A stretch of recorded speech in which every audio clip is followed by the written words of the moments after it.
예, 이 정치권의 공방이 깊어지는 동안요. 문영배 헌재소장 권한대행의 6년 전 청문회 장면도 재조명되고 있습니다.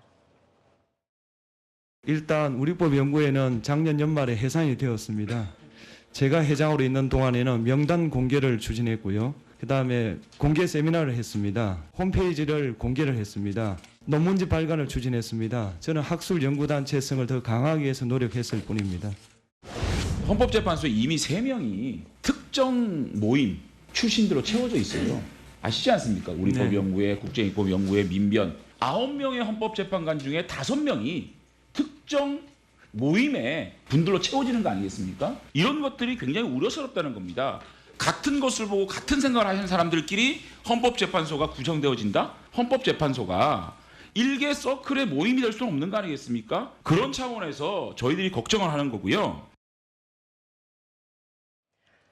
예, 6년 전 영상 보고 오셨습니다. 이 당시에도 자유한국당 장제원 의원이 문영배 재판관의 평양성을 지적을 했어요. 네, 그렇습니다. 당시 이제 장제원 의원이 당시에는 의원 신분이었고요. 예. 법사위잖아요. 아주 활약을 법사위에서 많이 했는데 지금 문영배 헌법재판관 후보자에 대한 청문회입니다. 이 자리에서 한 발언, 좀 전에 생크에서 보셨지만 이 발언이 지금 회자되고 있는 게 6년 전에 이미 지금의 상황을 얘기하는 게 아니냐, 뭐 이런 제목으로 지금 지금 동영상이 계속 돌고 있습니다. 사실 이 당시에 이미선 재판관과 이제 문영배 재판관이 문재인 대통령이 임명을 했는데 청문회에서 굉장히 문제가 많았던 것으로 기억을 합니다. 당시 이미선 재판관 같은 경우도 어떤 문제가 있었냐면 남편이 변호사인데 남편이 주식을 샀습니다. 한 10억 가까이 어떤 주식 샀는데 특정 회사 주식만 산 거예요. 그런데 특정 회사가 피고가 되는 재판을 바로 이미선 재판관이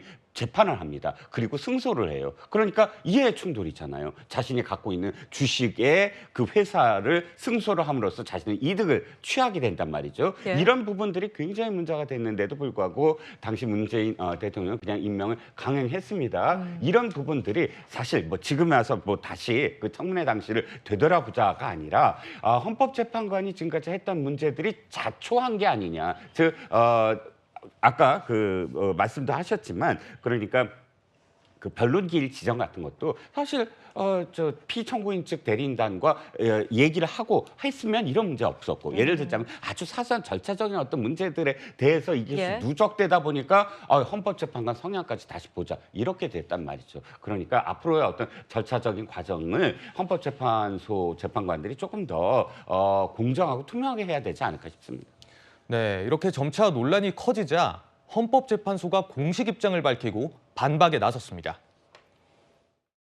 헌법과 법률을 객관적으로 적용함으로써 이루어지는 것이지 재판관 개인의 성향에 따라 좌우되는 것이 아닙니다. 그런데 정치권과 언론에서 재판관의 개인 성향을 획일적으로 단정짓고 탄핵 심판의 본질을 왜곡하는 경우가 발생하고 있습니다. 이로 인한 사법부의 권한 침해 가능성에 대하여 헌법재판소는 우려를 표하는 바입니다.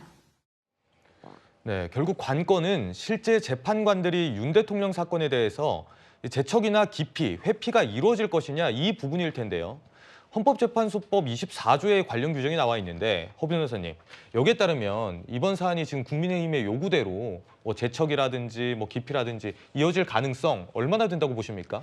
그렇게 높지 않다고 봅니다. 일단 재척, 기피, 회피가 비슷한 말이지만 다 다른 부분이거든요. 재척이라고 하는 것은 법에 의해서 법관이 해당 재판을 맡지 못하게 하는 거고 회피는 재판관 스스로가 그 재판을 맡지 않는 겁니다. 그리고 기피는 당사자가 신청을 하는 거거든요. 이 재판관이 불공정한 재판을 할 우려가 있다라는 이유로. 그런데 윤석열 대통령은 이미 변론기일에 출석을 해서 변론을 2차례나 했기 때문에 이런 경우에는 당사자가 기피 신청을 더 이상 할 수 없다는 헌법재판소 법의 명시 규정이 있습니다.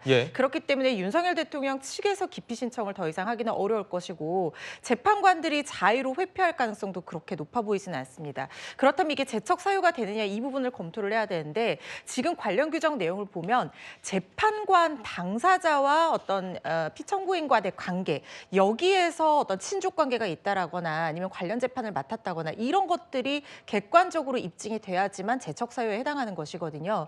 그런데 문제는 뭐냐면 지금 재판관의 가족이 어떤 정치적인 성향을 드러내거나 어떤 이슈에 대해서 찬성 또는 반대를 했다는 이유는 뭐 친족 관계도 아니고 어떤 이념적인 부분이고 뭐 개인적인 친소 관계나 이런 거에 따라서 달라질 여지가 있는 부분이기 때문에 아마 이 부분은 주관적인 사유라고 판단될 가능성이 상당히 높아 보여서 재척 사유가 되기는 좀 어려울 것 같다는 생각이 들고, 다만 문영배 권한대행 같은 경우에도 물론 이분도 재척 사유가 왜냐하면 이념적인 부분이기 때문에 재척 사유가 되기는 어렵지만, 그렇다 할지라도 어떤 헌법재판소 재판관으로서의 정치적인 편향성을, 개인적인 어떤 정치적인 소신을 가지는 것에 대해서는 누가 뭐라 하겠습니까? 많은 그런 것들을 공공연하게 극단적으로 드러내는 행보를 했던 것은 다소 부적절한 부분이 있지 않나 하는 생각은 듭니다.